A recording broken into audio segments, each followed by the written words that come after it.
¿Cómo están los ánimos actualmente, ya días pasados la elección, con las demás consejeras?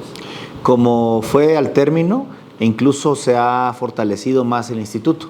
De hecho, fue una jornada electoral, en la democracia hay diferentes opiniones y bueno, finalmente me dieron la confianza precisamente para encabezar los trabajos, pero estamos muy unidas los 4 comisionados, las 3 comisionadas y un servidor. Incluso el primer día, es decir, el lunes, estuvimos aquí los 4 conmemorando el 75 aniversario de la promulgación de la Declaración de los Derechos Humanos. En ese sentido es una declaración muy importante y que precisamente se conmemora un día antes, que fue el 10 de diciembre, después, es decir, un día antes de que el presidente de la República lanzara este atentado para la eliminación de los órganos constitucionales autónomos que defendemos derechos humanos. Y ahora que asumes la presidencia en este contexto tan complicado, con los ataques de la presidencia, ¿cómo vas a seguir promoviendo que se elijan a estas personas que faltan y embatir el ataque presidencial?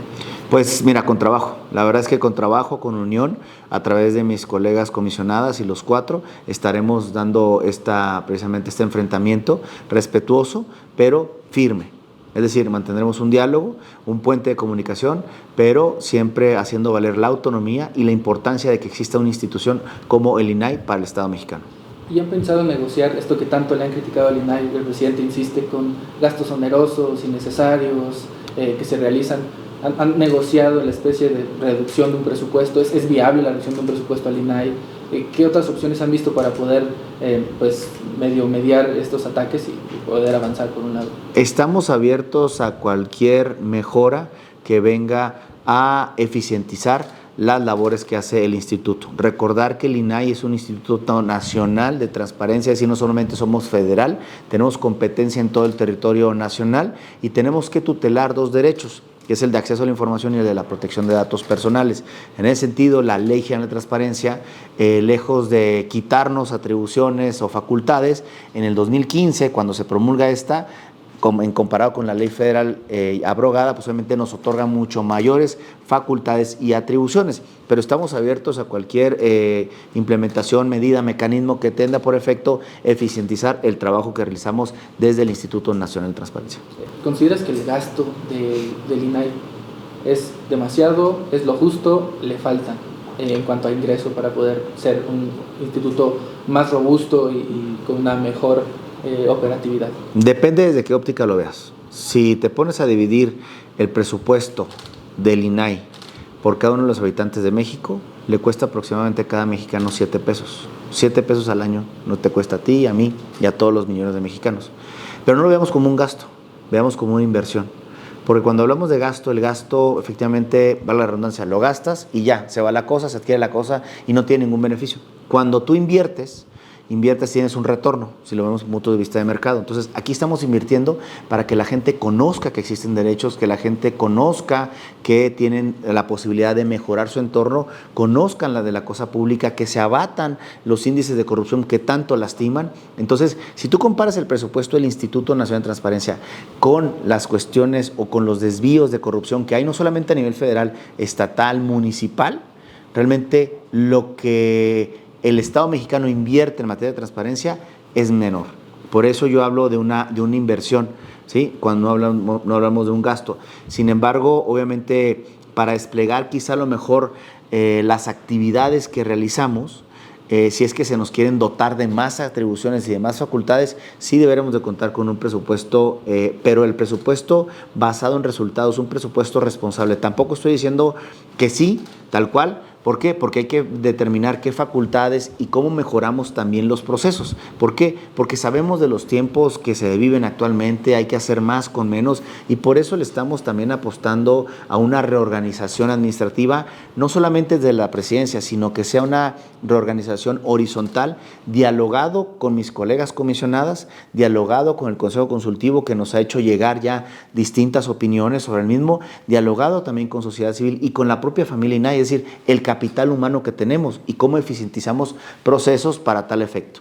Dentro de este ejercicio de autocrítica, ¿qué más crees que le hace falta al INAI para tener una mejor imagen pública y esto sea parte del soporte social para evitar los embates del gobierno federal? Trataré de responderte de la siguiente manera.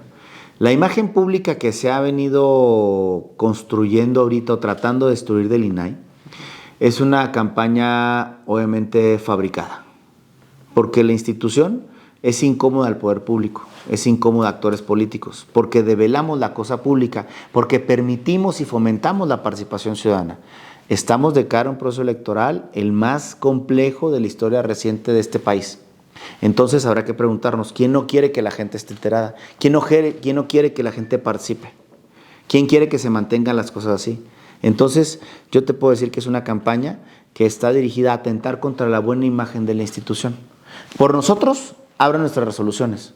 Hoy resolvimos entre muchos casos y posicionamos 4 asuntos en donde impactan en la vida cotidiana de las personas. Entonces, ahí reside el poder de la institución, ¿no? En cuanto a la imagen. Segundo, me decías, ¿le hacen falta dientes?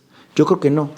Los dientes están bien y están afilados. Nada más que el diseño de la ley establece que las sanciones las llevan a cabo otras autoridades. Entonces, volteemos a preguntar a la Secretaría de la Función Pública qué es lo que ha hecho con los incumplimientos que derivan de la ley de transparencia, que han hecho los órganos internos de control de otros poderes que derivan de resolución del Instituto Nacional de Transparencia.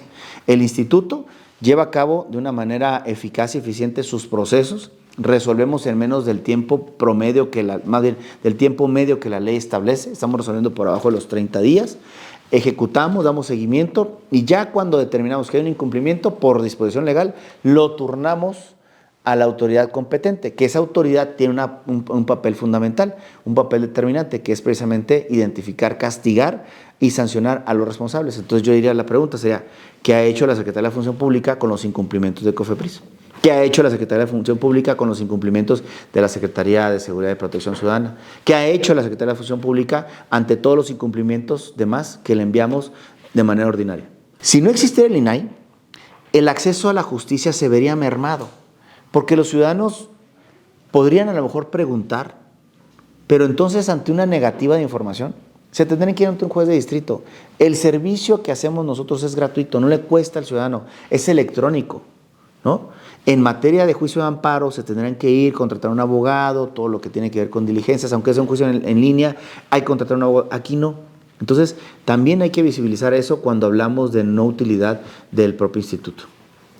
El presidente lo tiene muy en la mira, o sea, tiene el INAI como una de las cosas que quiere sacar del mapa.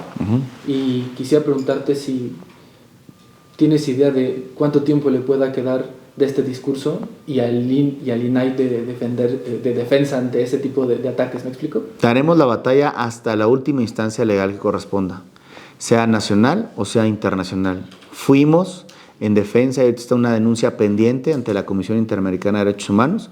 Fuimos el 9 de noviembre a presentar nuestros alegatos junto con organizaciones de la sociedad civil. Es decir, no nos tiembla la mano para defender a la institución, ni nos temblará en este caso. Claro, cuando llegue la iniciativa, habremos de dialogar, habremos de buscar diálogo, que existe un parlamento abierto, si es que llega la iniciativa, con precisamente las senadoras, los senadores, con diputados, ¿no? A partir de ello, en todo caso, buscar las instancias judiciales correspondientes. Lo hemos hecho cuando nos dejaron inhabilitados, ahora en abril de este año. Lo hicimos cuando el decretazo, porque se pretendía que toda la información relacionada con obras públicas o con infraestructura pública fuera considerada de seguridad nacional. Fuimos ante la Corte también en diferentes situaciones en donde se ha atentado contra el acceso a la información. En el INAI, las comisionadas y el comisionado tenemos muy claro nuestro mandato, que es hacer que se cumpla la Constitución. Y pelearán hasta las últimas consecuencias. Hasta las últimas instancias legales que existan. El acceso a la información es un pilar de la democracia. Hoy estamos, como te he dicho, frente al proceso electoral más complejo de este país. Lo hemos vivido desde hace muchos meses ya. Parece como si ya estuviéramos prácticamente mañana a votar, ¿no? Entonces, ¿quién quiere que no existan preguntas a los partidos políticos? ¿Quién quiere que no existan preguntas a las instancias o a las dependencias federales, estatales o municipales? Eso creo que es lo importante. Y eso lo debe defender la sociedad.